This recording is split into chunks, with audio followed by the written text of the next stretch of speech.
Welcome to Making Space For, the podcast where we embark on a journey to simplify, organize, and prioritize our lives. I'm your host, Paige Rabin, and each episode will explore the art of intentional living, helping you make room for what truly matters.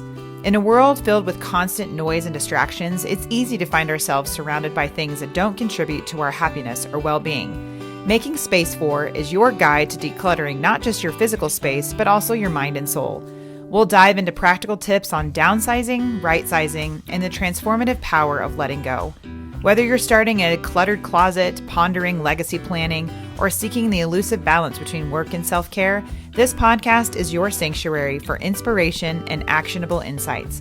Join us as we feature experts, share personal stories, and explore the profound impact of intentional living. Together, we'll navigate the journey towards a simpler, more fulfilling life. One where you have more of what matters and less of what doesn't. So are you ready to make space for the life you've always wanted? Let's dive in. This is Making Space For. Well, before we dive into today's episode, a quick shout out to our flagship company, A Move Handled with Care. As Denver Metro's premier senior and specialty move management expert since 2007, we've mastered the art of downsizing, right-sizing, organizing, and every step in between. From packing and moving to unpacking and staging, our experienced staff represent all stages of life, offering a compassionate touch to what matters most to you. So, if you're looking to make a seamless transition while keeping what truly matters in focus, trust A Move Handled with Care. Visit us at amovehandledwithcare.com or on Facebook or LinkedIn to discover the difference. Let's continue making space for the life you deserve.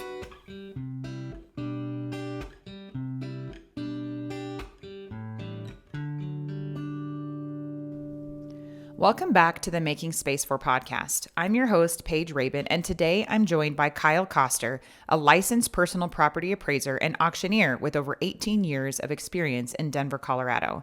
Kyle is the founder of CK & Dunn Estates, where he specializes in evaluating and managing whole home estates, providing accurate appraisals and facilitating seamless estate liquidations.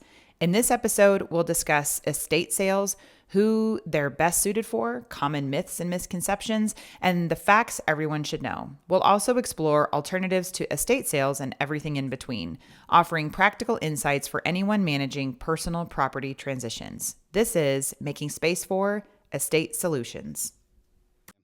Good to see you, though. Good to see you, too. It's been a while. Yeah, it has. Are you busy or are you slow right now? We are very busy. It's always take a little time off around the holidays. Nobody really sells homes or does estate sales around the holidays, so it's nice to get back with them, the wheels under it. But yeah, it's hit the ground running. So yeah. Well, we're kind of in our traditionally slow time. You know, people don't like to move in the snowstorm. Although we did just move 2 different people last week during that big old blizzard that we had on Thursday morning. So I hate moving in the snow. I will often push it back because of the cold of the temperatures. Yeah. But sometimes you just have to do what you have to do. So. But I'm so glad for you to come in because, like we were just saying, this is probably something people ask us about all the time: is what is my stuff worth? How do I sell it? How do I get rid of it? What do I do? But I guess before we dive into that, just tell us a little bit about you. How did you get into this line of work and all that? Sure. I got into it right out of high school. It was maybe a year after so I graduated. I had a buddy that was working for a little antique store over in Lakewood, and he called me up one day and he said, "You got to come work with me and this lady, and got to come over here to this antique store." So I went over and worked there for a long time. And what I liked most about it was that every day we'd hop in the truck, we'd go to a different house, a different part of Colorado, a different city, different story, different people, different collections of things. It was just it's the job with the most variety I could possibly think of. And I worked there for quite some time. And then that same buddy and I went on to a corporate world job, and we did that for about 10 years and climbed up the ladder, got all the degrees, got all the certifications. And one day I was in my office, which was the 4th floor overlooking a mountain view range of Colorado, and I thought, I can't even open my window. I'm in a 3-piece suit. I can't get fresh air. I just saw myself doing it every day for the rest of my life. And I said, where did I have the most fun? I said, doing this. So in 2008, I voluntarily left the corporate world, much to the chagrin of my family and friends at the time. We thought I was crazy, but been back doing it ever since. Yeah. So how many years has that been? That's a little bit, just about 20 or so, but 2008 steady till now. So that is, my math is failing me, about 13 years. Yeah. Yeah. Wow. So a total of 20 years overall, but the last 13 doing nothing but this. Yeah. So, and I'm sure you've probably seen the ups, downs, ins and outs, the changing worlds, yes. you know, what's worth, what's not worth this. But I think, you know, we go visit, you know, we go out and talk to people who are downsizing or right sizing, and they're like, you know, what do I do? How do I sell my stuff? So I guess our big thing is always trying to get people to understand who is a candidate for an estate sale. What are the different options? Like there's so many things, but I guess let's just start there. Like estate sale, everyone hears that word. It's kind of got like its own personality, but who is a candidate for an estate sale? Well, so when we do a walkthrough, when we're looking for an estate sale, the first thing we consider is three things. We look for volume, value, and variety. I use that all the time, by the way. So does Blair, so does everybody else good. we talk to. Yeah, no, I use it all the time. And I can't espouse it enough, but we want to make sure the house has enough stuff. We don't want to do a house that only has a couple of rooms, or they only have a storage unit, or just a few pieces. It just isn't going to draw. We got to have value. We don't want things that are really depressed. We don't want a lot of presswood or assembled furniture, or really things that are so far out of date they don't have a chance of selling. And then variety. We don't want just furniture. We want the food in the kitchen. We want the pots and pans, the artwork, the bronzes, everything. So assuming we hit those three criteria, and now... Do you have to hit all three? Or do you want really a solid 2 of the 3? I would say for sure a solid 2 of the 3, because as long as you have enough volume and variety, the value kind of just gets drug along. But I have done sales that were smaller that were high value. In fact, we just got done doing one in Lakewood this last weekend that was only 4 rooms. It was it was a duplex. There was 2 bedrooms upstairs, a little kitchen, and a dining room. But we did pretty well because she had really nice things, good jewelry, and there was a vehicle. So that value can kind of drag the other ones as well. So, but for sure, at least 2 of the 3. And then it's not. People ask me all the time, like, what's the metric? Like, what's the magic things you're looking for is a certain dollar amount, and it isn't. It's just a lot of experience. It's just looking at things and saying, this is good. You've got a collection of things that's going to draw people in. These things are hot right now, staying with the trends. Yeah. And that kind of, and so once you get past those first 3, then we can talk about this is going to be good and this is why, or even though you have these 3, this is why you're going to fail. So. Well, and then, the other thing we talk about with our clients too is timing matters. Yes. Because how long does it take you to do a sale?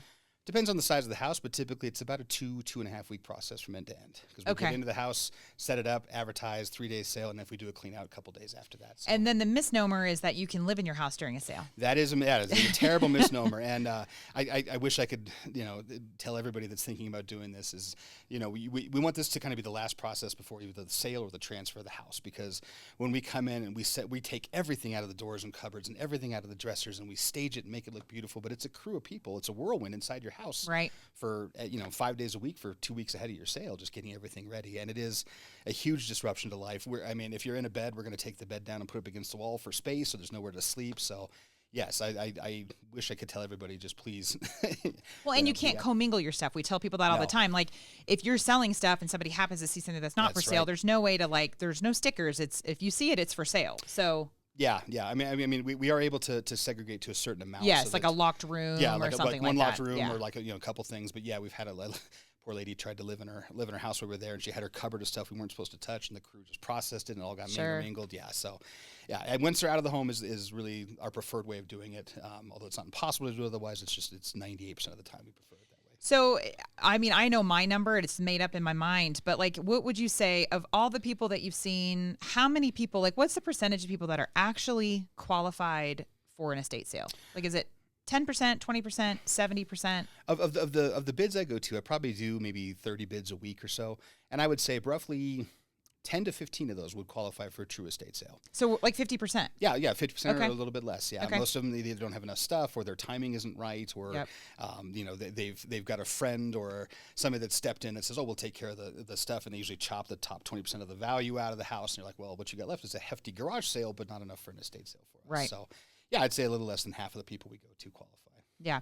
And then the other thing is that, for us, when we go in, most of the good stuff, you say this all the time too, most of the good stuff goes with the person, right? Sure, it's going into, if we're doing senior living, or if it's going into a new property, the good stuff's going. Yeah. And so then people shave off, like you said, the 20% that had the value that was driving that is now gone. So the mid-century modern furniture that flies off the shelf right now, that's what they want to keep. That is, and that's always the hard part. If for some reason they aren't keeping it, they've got a nephew that wants it, or someone young that wants to bypass the chain and get into it. Yeah, we see that a lot too. Well, then I love, so the other thing is there's a lot of different ways, a lot of different estate sales that do it a different way. So there's a split. There's, so, I mean, you can talk about yours or just the industry as a whole, but what does that piece look like, as far as how much money are you going to make on a sale? Yeah. So for me, I like to be very upfront. And I like companies that are very upfront about their pricing. For me, it's a standard 70-30 split. So it's 70% to the estate, 30% to me. And that's just if we come in, set up a sale, advertise it, and leave everything that doesn't sell.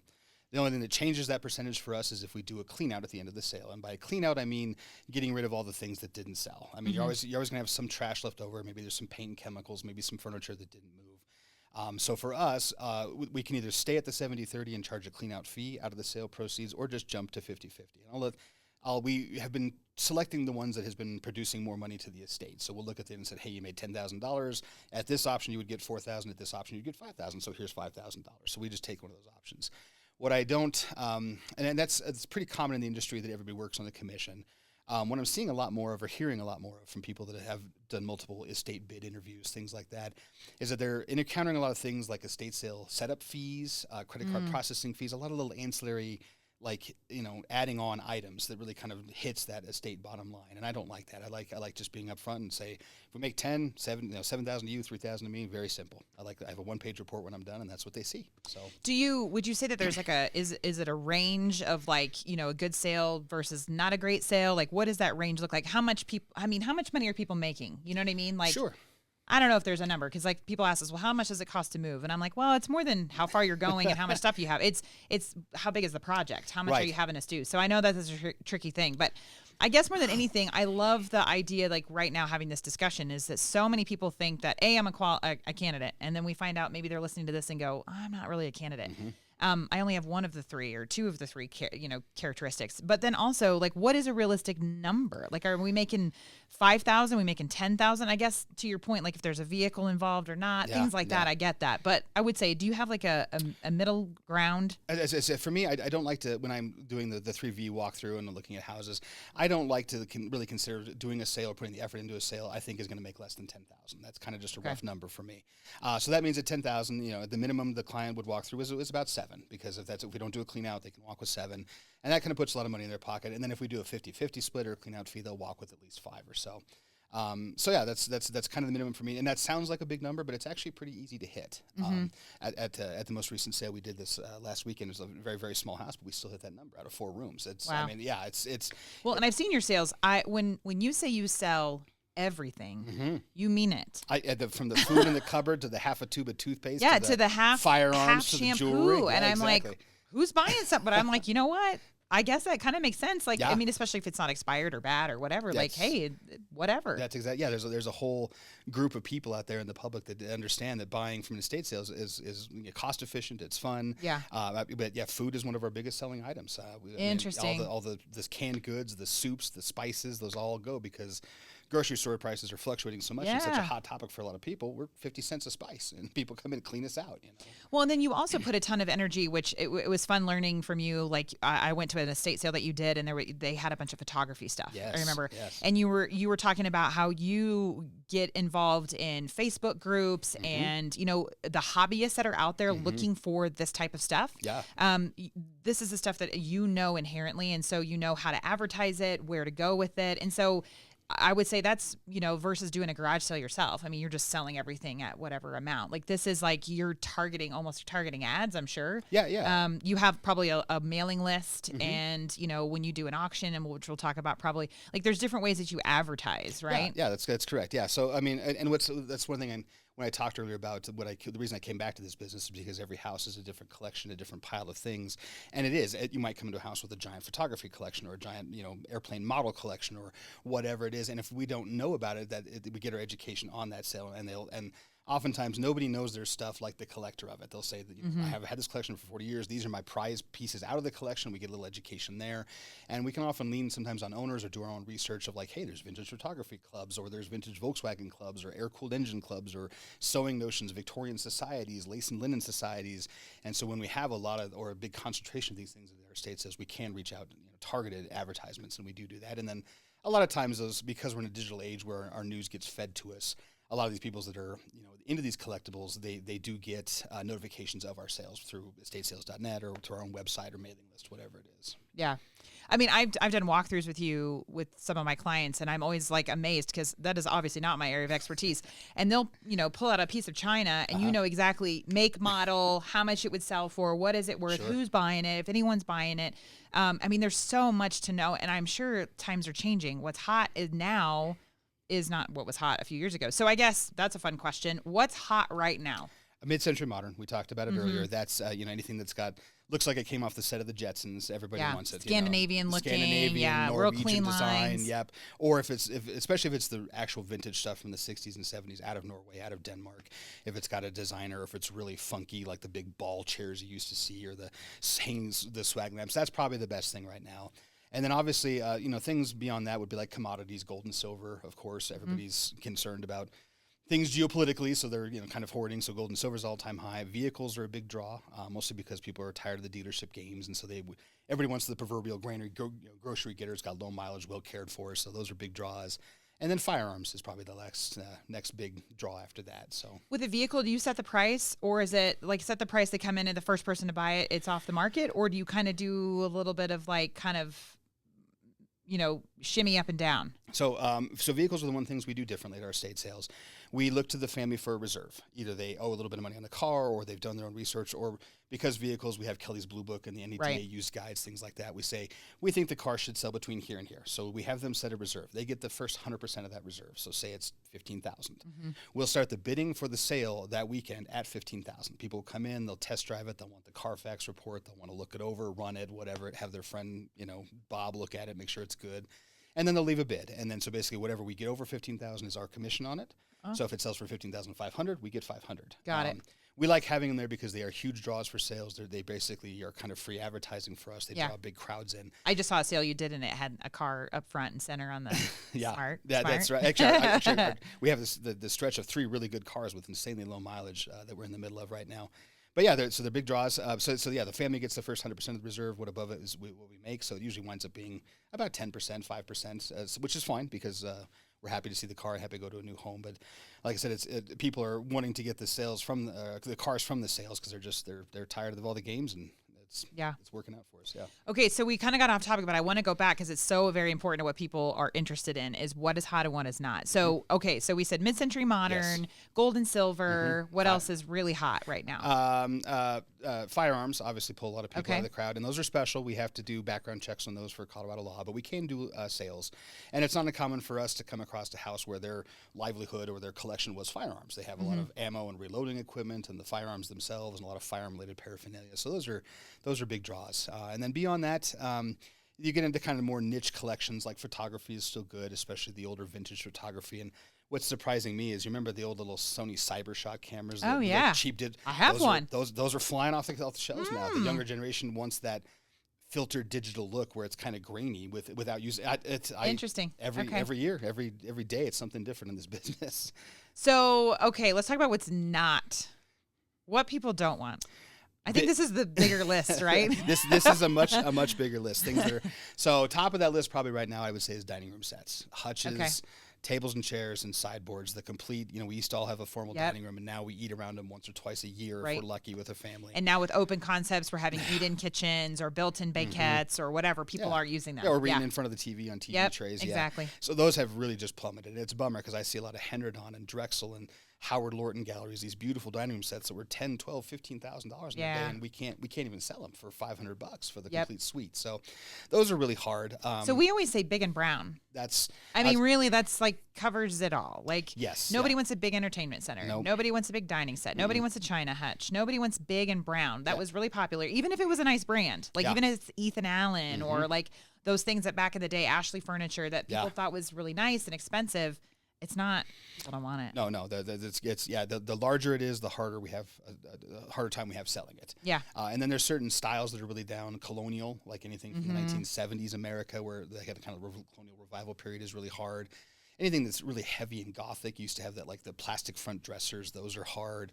Anything pressed wood, assembled furniture, you might as well just throw it out to make room for the other stuff in the sale. So, but yeah. And that's probably the things that are really hard. And then obviously we talked a little bit about china and glassware. Nobody wants to hand wash dishes. Nobody likes overly floral patterns and things like a big floral sofa. I really think nobody's registering for china. No. You're registering for nice dishes, like the Crate and Barrels and the Williams Sonomas, and they're doing nice dishes, but no one's doing china. No, it's just not a thing. And that is such a huge part of our clientele. Is everybody had the Christmas set and the wedding set, and I mean you have a ton of it, and so it's hard to tell people that it's not really worth a lot of money. People aren't wanting it. It's just because it's saturated and there's too much of it, and the population isn't using it. Yeah, and we often joke that in our line of work, the business is 10% selling stuff, 90% therapy, because we have to hold their hands and we have to bring down their unrealistic value on their things that are sentimental to them. Sure. This was my grandmother's. Or I paid $2,000 for this, in 1975, and it's like, well, that was a lot of money in 1975, but it doesn't really matter if no one's buying it now. That's so right. it's not necessarily what you paid for it; it's what it's worth today. That's exactly right. I heard a real estate agent said something really keen the other day. I liked it. It was the seller sets the price, but the buyer sets the value. Oh yeah, I like that. I was surprised. I was like, good. That makes good sense, because you can put your house up for $1 million. Totally. But until you get it, it's not worth the million, and that's how a lot of this business is too. It's like you may see it online somewhere, and sure, they have it listed for $10,000, but it's still there and available. Yeah. It's not moving for a reason. You've got to come down to that feather point where things will sell. So yeah, for sure. And then you brought up another point of like what the value is, but also too like. And I think that's the hardest part is the tact of talking about how your stuff isn't worth anything. Yeah. It's very difficult to say. And there is some value if you meet certain criteria, if whatever. Okay, but let's say you don't fit that criteria. I know because we've done it with you. What are some other options? So an estate sale is not an option. Mm-hmm. What are some other options that I can consider? Sure. If you still have a whole house full of stuff, one of the most common options for us is we can do the same clear out and clean out process that we do at the end of a estate sale, but ahead of the estate sale. We can say, look, it's going to cost X dollars to remove everything out of the house. We can find value in this little bit of stuff here, which either brings down that total cost, maybe offsets it all together. But either way, we don't want to hold up the real estate process. In 20 years of doing this, the contents of the home have never been worth more than the home itself. So we don't want to hold that process up. So the whole idea is to process what's inside of the house, move on, get the real estate sold, and go from there. So that's one of the options we can do, and that's become a very popular option, especially if people. So we call that a liquidation clean out is what we call it. Mm-hmm. So in the liquidation part, so like just, to kind of give an example, let's say you walk in, it's going to cost you $3,000 to empty the property. That's labor, materials, whatever it is. It's gone out of your property. Mm-hmm. But then you think you can salvage and sell maybe $1,000. Right. So then you pay the difference. You pay the $2,000 difference, correct. And that's what we call a liquidation clean out. Yep. Okay. And that's exactly. And then in addition to the just paying, they also get tax donation receipts, which are good for estates, especially in periods of transition. So and we supply that, and we work with a couple charities. Rescue.org is one of them. So we make sure the home. People often think clear out, and they think we just go in and dispose of everything in a dumpster. No. Right. We try to find homes for it as much as we can, and we're not trying to devalue everything, saying that it has $0 value. It's just that we can't find that feather point where it's going to be worth time and energy and effort to just realize a little bit of profit. So we're passing that on. It goes into a tax donation status, gets delivered to wherever it goes, and then the home is clean. So. Well, and this is, again, if you're not a candidate for an estate sale. So if the timing doesn't work, you need that property emptied. Yeah. That's what I would say most of our clients are, is they've waited too long, and now the real estate transaction has to happen quickly because they need to turn that real estate money into care money. Or into, the buy-in at a senior community or something like that. And so this is a way to get the property emptied. That's exactly right. And I think on our end, it's the misnomer for us that we're just trying to help them clean it out and just get it done faster. If we could help you, if you gave us more time, if you have the 3 criteria, sometimes you don't. So, okay, now you're not a candidate for an estate sale. Now you're not a candidate for an estate clean out. What are some other options? Well, yeah, and to speak on your point a little bit earlier there too, what happens sometimes is people say, well, I'll say you got enough for an estate sale, but you're only going to realize about X dollars. Yeah. And in that month or 2 months, because oftentimes we have about a 30 to 45 day lead period for our estate sales. So it's 2 weeks plus 30 to 45 days. So really, we're looking at 6 weeks. Okay. Exactly. And if we tell them, yes, we can have an estate sale, but we're going to have to wait about, a month and a half before we can slot you into the schedule. And in that time frame, you may not realize as much for your house because it's you get past the hot season, I love that. Yeah. So now you're pushing it into right now, January. Right. No one's out looking at houses in the middle of a snowstorm. So let's just process it now as a liquidation clean out and then move on. Some of the other options we offer is we also offer buyouts. So we go into a house and we say, hey, you've got a really nice collection of X or some really nice pieces here. We can just say these are worth Y dollars to us. We'll cut you a check, pick them up, and then it's on us to sell them. We have an online store. We do eBay, a couple of different places that we can recoup that. But that deals with maybe 10% of the usual volume of a house because, again, we're taking that cut of the best stuff and selling it somewhere else. We can also do online estate sales. That's becoming a new big thing, especially since COVID. There's a lot of places online, estatesales.net, Auction Ninja, all these places where you can literally take the entire contents of the home, photograph each piece individually, put it up, and kind of run an online sale. It's a little bit longer than a normal sale. It takes about a month and a half to process everything, but we can go in, remove it, store it somewhere else, process it, and run it online. Does your split change to do that? I would say that's a lot more labor intensive on your behalf. It is a lot more labor intensive. So our commission jumps to 60-40, 60% to the estate, 40% to us. Totally fair. And then there's usually fees associated with moving it out. They can either move it themselves and put it to one of our warehouse locations, or we can go in and do it for them. And again, we don't charge that up front. It comes out of the sale proceeds. Do you do shipping to people? Absolutely, absolutely. Yeah. So when we put it up and sell it, if it's something that can be shipped, or if we've had furniture go up for sale, we've had to crate and freight and then meet shippers and things like that. So that's an option as well. But a lot of online, which can sometimes be then transferred to the customer buying it. Yeah. Okay. Yeah. So like you're not necessarily moving it out of your sale proceeds, but there's a shipping cost for somebody in Ohio who's buying something. Yeah. So okay. we'll say there's a really nice sofa we have for $1,000. Somebody in Ohio wants to buy it. We'll sell it to them for the $1,000. The Ohio shipper, the person will arrange for shipping or we can help them put them, for touch with them. But yeah, it doesn't come out of the client's pocket. It comes out of the buyer's pockets. But the online estate sale is really not every sale qualifies for an online sale, because you don't want just a bunch of average stuff online, because it's kind of with the Facebook marketplaces, the Mercari, the Letgos, there's a flood of stuff out there. Yep. So the online estate sales is more for a little more elevated sales. We've done a couple recently where they were really really high end homes where they just couldn't have a sale because they're totally prohibited, or the people just want privacy. So we moved everything out, done a couple of online sales, and that was doing really well. But it's got to be pretty unique or high value, hard to find items. Yeah. Well, and you brought that up too, that's another thing that also is a ding against you, which people don't consider, is will your HOA allow an estate sale? Yes.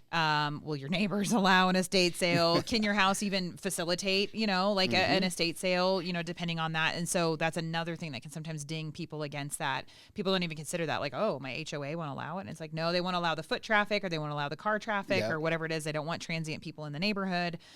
So people need to check into that if they're interested in being absolutely. Yeah, one of the first things I do when I come to do a walkthrough is as I'm driving there, I'm thinking, how do I get here? How do I get people here? How's the parking? Because we get called up to Evergreen, we get called up to Bailey, all these surrounding areas, and they're lovely mountain homes, but they're in the end of a mile and a half of dirt road, windy, twisty things. And it's the middle of January. In the middle of January, it's like you can't have a sale up here. At least not. It's going to pull the people, unless it's a really over the top sale, and by that I mean like a high value sale. We'll still pull people out of the woodwork, but you still have to think about logistics when you're having that. Totally. Yeah. Well, and it's interesting too, because we belong to a national association of senior move managers that we meet once a year, and there's a lot of senior move managers who do this in house. Sure. I'm not that girl. I can tell you that. But it's interesting because in different parts of the country, different things are happening in estate sales and estate world. And so that's the other thing, is to check in what's happening in yours. We always tell people to visit a sale, absolutely. In your neighborhood, visit one, see what they're like. That's how you can interview your estate liquidator, is to go look at how they do a sale. Do you like how they do a sale? Do you like the how it flows, how it runs? But I mean, up in like New England, antiques fly off the shelf, and in Colorado that doesn't fly. Right. But then we have things here that fly that are maybe not necessarily other places. Like you told me, like Southwest Jewelry and things like that. Art is always like you say, like if people know the artist, if they're a local artist, is that going to limit your buyer's pool because it's a local artist? Nobody knows them. And so that's been kind of interesting too, is like we've learned a ton. And that's why I'm like, that seems like literally a whole nother industry that I am not willing to get into. Right. Yeah, no. And when I used to travel with like a guy's trip or something, I would realize the same thing. I went down to New Orleans once, and they had Indian pottery sitting on the shelf for $3 a piece. And when here it's, several $100s a piece. Yeah. So you just buy that up, put it in your suitcase and bring it home. And here in Denver, we don't, I mean, the New England, the East Coast people, they maybe have beautiful, old highboys, old, grand, Charleston style stuff. And like the original, like water closets and things like that are just beautiful. People love them in their homes because it fits the colonial vibe. And it's like, that is not what's going to sell here. It's not Colorado. No, it is not Colorado. So. And Colorado is changing too, because we're not as westerny as we used to be. It's getting a little more modern. A little more California. A little bit. Magnolia home. Yeah. Magnolia Scott home. Brothers, Yeah. All the grays and the whites. All the grays and the whites and the subway tiles. Yep. Oh, that's funny. So tell me, just for fun, tell me one of your very favorite estate sale gems, like the diamond in the rough you found, or some really cool story about an estate sale you did. Oh, well, I don't know if this is, we ended up not doing the actual estate sale there, but we did help with the clean out and the move out and stuff. It was a big home down in Trinidad, and down in their fruit cellar, they had this little vase wrapped up in brown paper. And we got down there and unwrapped it, and it was a René Lalique signed sparrow vase, which is René Lalique was a contemporary of Louis Comfort Tiffany back in the day, who did stained glass. And it was actually it was just maybe about 9 inches tall, a couple handles on the side, but it was beautiful. It was actually hand signed by the guy that founded Lalique, which is really neat. So they ended up sending that to, I think, auction at Sotheby's. I don't remember what they got out of it, 12,000 or more, or something like that. Oh, wow. But that was a really cool piece that we found. But just for me, it's just the collections of things. We did an Air Force. He was a colonel in the Air Force. He signed up in World War II. He was a paratrooper, and then stayed in as a military man and went up through the ranks. And every day on the way home, he would stop by the store and he'd buy one of those little plastic models, be a tank or a plane or a ship or something. And he did that for about 30, 40 years. The basement was maybe 30, 40,000 plastic models still in the wrapping from the 40s to the 70s. And it was unbelievable sale. It was a massive collection. So I like those things. I like when people have put so much time and effort into the lifetime of stuff and we get to see it before it goes away or something happens to it. So it's one of my favorite things is I'll go into a house and I'll get a hunch that something is worth something, and I'll shoot you a picture and I'll go, is this a yay or a nay? And you'll like pretty quickly be like, nay, or like, yeah, no, that's really interesting. And those are things that like, as I'm kind of learning just from working with you, is that, there are some things that I'm like, oh, I feel like there's something to this. I may not know it, but you do. And sometimes you'll be like, well, can you take a picture of the inside of that dresser to find out the make and model, and I'm like, oh, okay. So like, I'm learning like where you find the things and where, and we've done it enough to know when we see people who would probably be a candidate for a sale or not. And I think, what I like about you too, is that you're kind of a no nonsense. I'm that way as well, but, with tact, but like how do you say it to people? Because I think again, in my opinion, about 75% of our clients are not estate sale candidates for one of the million reasons we talked about. Mm-hmm. But how do you tell people that? Like, what is the thing that like think people need to hear of that, the misnomer of I have so much stuff and it's worth so much? What are some of the things that you say or encourage people to like look outside the box to consider? Well, I think the one thing I try to tell people when we ultimately say, look, we can't do a sale for whatever reason. We can give them that reason. You don't have enough value, you don't have enough volume, the timing is wrong, or what you've got here. And then you have to really kind of cushion that blow with, hey, you have to think about it this way. You bought it, you've enjoyed it, your parents enjoyed it, they've got their use out of it. It's time for it to find another home, and be it. And then you can further explain like, hey, you're at a time where the market is kind of down for antiques. It's depressed. It's, this just isn't selling well, the younger generation. And what we talk a lot about is, when an older generation, they're downsizing or they're moving or they're organizing, get rid of their stuff. It's by the time they're doing that, their immediate children are already getting to that point where like we're a little stuffed looking at downsizing. So it's skipping a whole generation, and we have to pay attention to the trends of the younger generation. And that's why the mid-century is so hot right now. So you have to kind of soften them with all those blows. Like, hey, you've had it for a long time. You've had a good life out of it. It's I like what you said, that you've enjoyed it. Like, don't don't forget that you've enjoyed it for however long. And it's just that enjoyment, like we're in like in our line of work, we always try to focus on not what you can't take with you, but what you get to take with you. Yeah. And I think it's, making space for the stuff that really matters, the things that you really enjoy. And so how can you take as much as possible that you enjoy, but then like you said, like acknowledge that you've enjoyed it. Yeah. It was, it was in your home. It was beautiful. It was whatever it was. But now it's time to move on and focus on what you get to keep. And it acknowledge that you've enjoyed it and that someone else will enjoy it. It's that it may not bring what you think it's going to bring, but it's going to go to someone who's going to appreciate it. They're going to tell a story about it. They're going to say, I got this at this estate sale. You should have seen the house. It was cool. Yeah. And you have to think that it's going to find that new life somewhere else. Yeah. Maybe it wasn't the one you envisioned, but it's going to keep going. Yeah. For sure.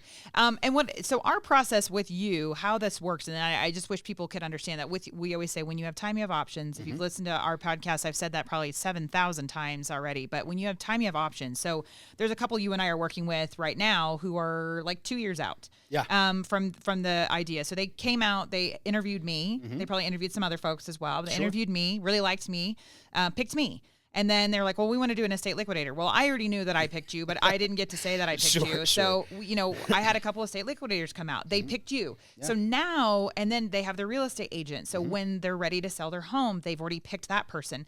And then we've literally gone through the whole thing. So when they get the perfect place that they're looking for, because they're not sure exactly where, and that's what we're working on. But when they get to that point, it's plug and play. Yep. I come in, I sort with them, I downsize, we pack it, we move it. I hand the keys to you.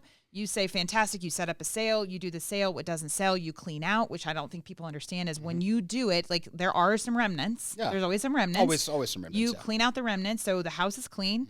Let's say we've already then, have house cleaners that are going to come to physically clean the property. Yep. We've got the stagers and the real estate agent that's going to sell the home, and they're already off living their best life. Like they're already doing all the things, and we just do this. And this is what I wish, like that's the most ideal client, is when people give us this freedom and flexibility, right? Yeah. So then they'll get their apartment and I'll call you immediately and say, okay, we're vacating X day. Like then you've got from now until, and then it's done. It's just done. And I just wish people understood like how if you get your team in place, it just is plug and play. Well, and you're describing an ideal situation for us too. I love when all the pieces are in parts are in there, and we just slot it in, like you said. You've got this 3-week window to operate, clear the calendar, get in there, get it done. And I wish every client could be like that too. But all too often they call us or they call me or call you and they say, well, I need to have an estate sale. Well, when? Last weekend? Yeah. You're like, right. We're closing on the house on the 10th, and you're like, well, there's no time. Yeah, like there's no time. Yeah, so that happens more often than not. I wish everybody would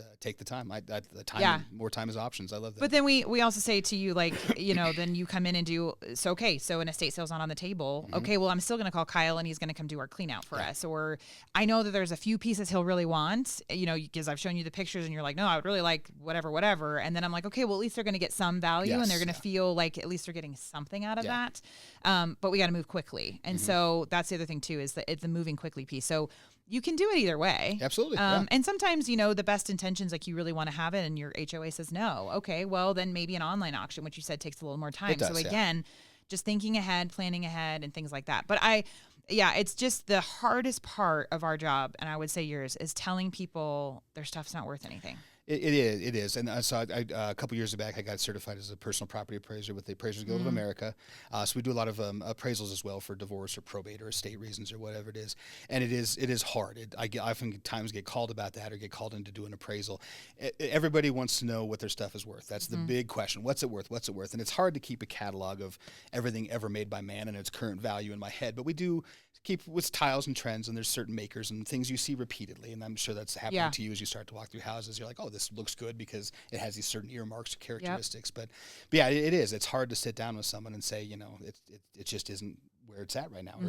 And everything has a cycle. I mean, obviously, like I said, antiques are depressed right now. Mid-century is up, but 15 years ago, mid-century, nobody knew about it. And antiques were hot. You had the shabby chic era. Everything was French and French Quarter and looked like a chateau. And now that stuff is so depressed. And maybe it'll cycle. Well, I mean, again. in my childhood, it was Americana. My mom was Americana everything. And that's not a thing now. Revival, it's just not a thing. Yeah, so maybe it'll come back around. Hang on, but you have to do the cost of hanging on to it for another 20 years, waiting for the potentiality of that cycle to come back around. And then where you end up too. So like maybe you lived in the upper Midwest and then you moved to Colorado. So it may have sold, it may have done really well in the upper Midwest. It's not going to do well in Colorado, or vice versa. Yeah.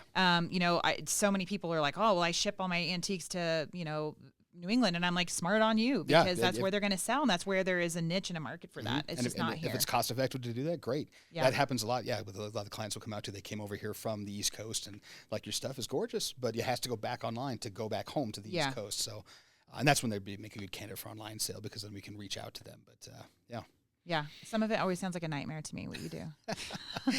That's why people always say moving sounds like a nightmare. And I'm like, oh, that's easy. Like compared to like understanding what the value of things are and hosting a sale and all that sort of thing. But like a normal sale, like what is your footprint in a sale? How many people do you see coming in on a weekend? Oh my gosh. On a good sale, good average sale, when we open the door, there's about 100 people or so in line. And then over the course of the weekend, we'll probably see about 1,000 to 1,200 people through a house if it was just a good average everyday sale. If it's a real busy sale, like a real heavy mid-century modern sale, or a lot like we done tool sales where the guys come out of the woodwork for tools, things like that.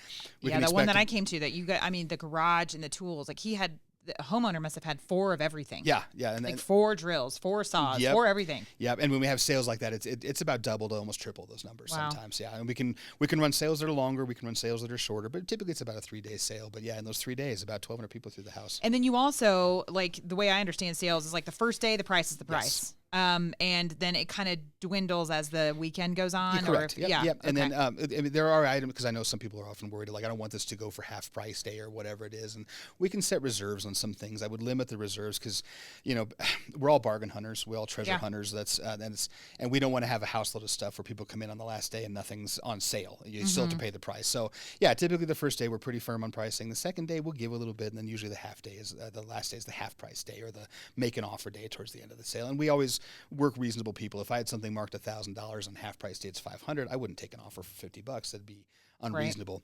Right. We do have options at the end of a sale. If something didn't sell, we just didn't catch the right person, we had bad weather, rain, or whatever it was, we can say, hey, this stuff didn't sell. We'll either pay you for it, or we can continue and take it online for consignment. We can consign it down the road. We just didn't find the right buyer. And we've done that for a lot of clients too. Well, and I think too, I didn't know until I came to one of your sales, like how you stage the home. Yeah. Like it's a one flow. Yes. It goes in one direction. And I think these are things that help people like kind of get their mind around it. Is there's one flow, and then there's also like you have certain things under lock and key. Mm-hmm. So like you had the guy had a watch collection or something, and you had all of that under lock and key. It's like right by the register, like that sort of thing. You have people staged in all the rooms, like to make sure that there's nobody stealing your stuff and all that kind of thing. So there's definitely ways to manage a sale, especially like for somebody who would be concerned, like your point, like concerned, like, we haven't sold the house yet, and so we don't want anyone coming in damaging or that sort of thing. So you do manage that piece of it. Yes, we do. We're very security minded when we do sales. We don't release the address early. Like you said, we put all the jewelry or the fine items up with us behind lock and key. There's always a one way in, one way out, just like a store. You got to go past the person checking bags and receipts. You got to go past the register, and then about one person about every 2 rooms or so after that. Just kind of walking around, and also just probably fluffing things. What do they call that? Zhuzhing. I love my customers, but we'll spend a week setting something up, and then at the first 10 minutes of the sale, it looks like a bomb went off. Oh yeah, so we have to kind of reset everything up, restack all the linens, organize the clothing, arrange the books and the vinyl and that sort of thing. And my crew does a great job of keeping things looking like that. But yeah, it's and we're very security minded. Like I said, we stage it like a store. And then when somebody buys something, we are the ones getting it out of the house, because I don't want a couple guys from Michigan that just got here moving a sofa out of a basement. They punch a hole in the wall. Thankfully that's never happened. But my guys get it out of the house, and then from there it's onto the customer to go from there. So we do as much as we can to protect it. Like I said, we are very real estate focused. We want to make sure that deal goes smoothly, especially if a house is sold and we're operating in the closing window. We wanted to pass it off to the new owners exactly as it got to us. Yeah. Wow. There's just a lot to it. Again, sounds like a logistical nightmare. It is. I'm glad there's people like you that'll do it, because it's not me. But yeah, I just think the wealth of knowledge, and I think, like anything, like we always say, like interview multiple companies. Yeah. And, that you said the 3 things, and I want to go back over them. It's value, variety, and volume. That's correct. Okay. Mm-hmm. So you have to, in my opinion, have a strong 2 out of 3. At least very 2 strong. out of 3. Yeah. And there's this thing that my father-in-law always says, that you get 3 in business. You either get customer service, quality, or price. You only get 2 of the 3. In the school of business I went to, we call it the iron triangle: fast, good, and cheap. You cannot have it all 3 ways. Correct. Yeah. So if you want it fast, it's not going to be cheap. If you want it cheap, it's not going to be good. Yeah, that's the iron triangle in business. And I think that the same thing about like when you're interviewing people is you're going to get a vibe for the person. Go to their sales, see what it looks like, that sort of thing. And for us, you don't get to necessarily go to a move, but you can talk to people who have moved with us.